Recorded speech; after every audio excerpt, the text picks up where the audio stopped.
Et le poète suivant, Honorat de Racan. Honorat de Racan. Stance.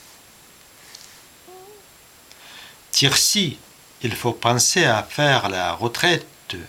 La course de nos jours est plus qu'à demi-faite.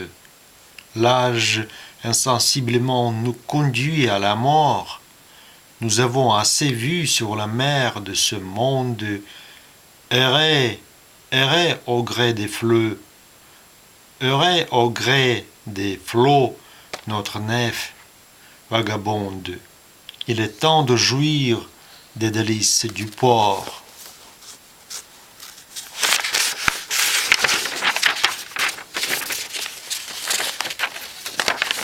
Le bien de la fortune est un bien périssable. Quand on bâtit sur elle, on bâtit sur le sable. Plus on est élevé, plus on court de danger.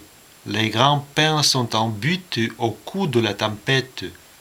Et la rage des vents brise plutôt le feutre des maisons de nos rois que les toits des bergers. Ô bienheureux celui qui peut de sa mémoire effacer pour jamais ce vain espoir de gloire, dont l'inutile soin traverse nos plaisirs, et qui, loin retiré de la foule importune, vivant dans sa maison content de sa fortune, a selon son pouvoir mesuré ses désirs. Il laboure le champ que labourait son père. Il ne s'informe point de ce qu'on délibère dans ses graves conseils d'affaires accablés.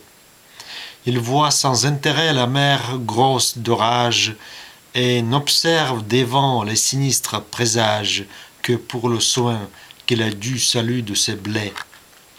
Et pour finir, agréable désert, séjour de l'innocence, où loin des vanités de la magnificence, commence mon repos et finit mon tourment. Vallon, fleuve, rocher, plaisante solitude, si vous fûtes témoin de mon inquiétude, soyez-le désormais de mon contentement. C'était Honorat de Racan. À suivre.